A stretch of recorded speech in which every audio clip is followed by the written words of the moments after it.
In the first chapters of Revelation, Jesus sends messages to the 7 churches in Asia Minor. These messengers, given to the early Christian church, not only addressed their immediate circumstances, but also served as prophecies, foretelling the challenges and triumphs God's people would face in the centuries to come, from the time of the apostles to the final judgment. Each church received praise for what they did well, a warning about what needed to change, and a promise for those who stayed faithful. Let's take a journey through time and discover how these churches revealed the spiritual battles of God's people through history. Our journey begins in Ephesus, a church known for its strong faith and devotion. The apostles laid the foundation of Christianity, spreading the gospel with power. But over time, their first love began to fade. In the book of Revelation, Jesus warns the church in Ephesus that, even though they were doing good things, they had forgotten their first love, their deep love for Him. Prophetically, Ephesus represents the first Christian church, from about AD 31 to AD 100. This was the time when Jesus' disciples and other early believers spread His message. They were strong in their faith, taught the truth, and stood against false teachings. This is the promise to the Ephesus church. He that hath an ear, let him hear what the Spirit saith unto the churches. To him that overcometh will I give to eat of the tree of life, which is in the midst of the paradise of God. Next, we enter Smyrna, a church that endured intense persecution. The name itself means sweet-smelling, and they are recognized for their good deeds, humility, and endurance through hardship. Roman emperors outlawed Christianity, and believers faced torture, imprisonment, and death. Yet, Jesus encourages them, "Be faithful unto death, and I will give you a crown of life." Prophetically, Smyrna stretches from the early 100s to the early 300s. Throughout these 2 centuries, the pagan Roman Empire repeatedly sought to eradicate the Christian church. The most severe persecution occurred over a 10-year period, AD 303 to 313, under Emperor Diocletian.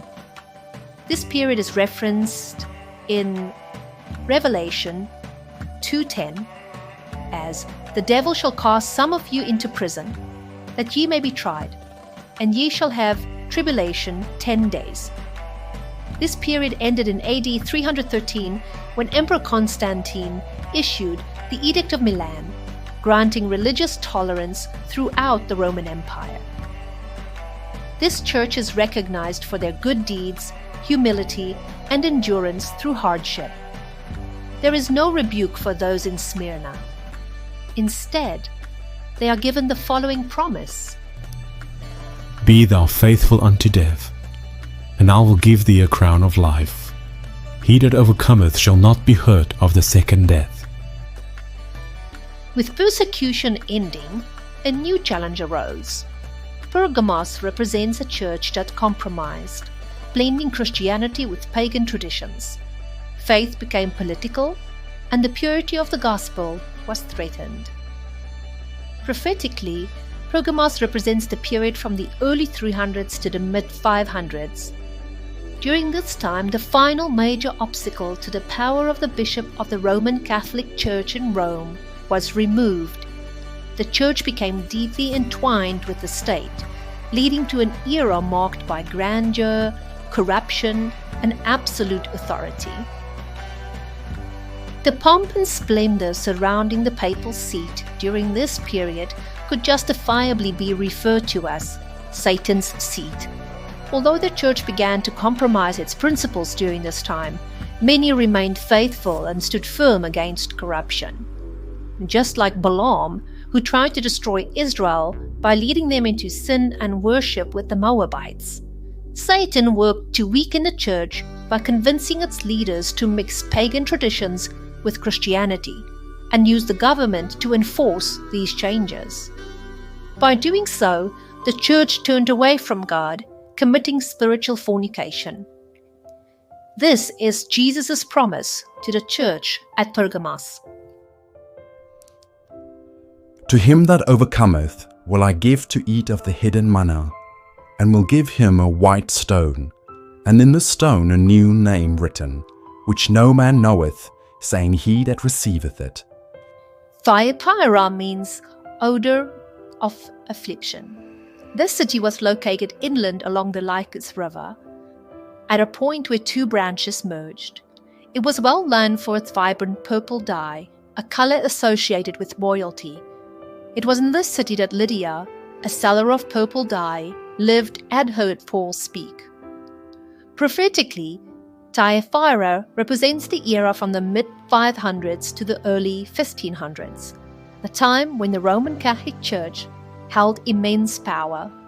During this period, so many pagan practices were adopted that the truth of God's word was nearly lost. The Bible was banned, and those who refused to submit to the authority of the papal church faced severe persecution. Many faithful Christians were executed as heretics, forcing large numbers of God's people to flee into the wilderness. It was the darkest time yet for believers, as the corrupt church sought to dominate and destroy the faithful remnants. This church is commended for its deeds, love, service, and faith. Thyatira symbolizes the long, dark night of the church. Corruption spread, the truth was hidden, and God's word was suppressed. Yet even in the darkness, faithful believers kept the flame of truth alive. That assured them that even in the darkest times of apostasy, He has always preserved a faithful remnant. During the Dark Ages, many believers, such as the Waldenses, who hid in the mountains of northern Italy, endured persecution, torture, and death rather than compromise the truth. To those who remained steadfast and did not take part in apostasy, Christ reassured them that He will put no other burden on them. He promised to give Himself to them forever and make them co-rulers if they would live up to all the light they had been given. Thank you for joining me as we explored the first 4 churches of Revelation.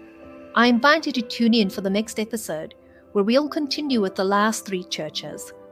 I hope you have enjoyed discovering what the Spirit is saying to the churches.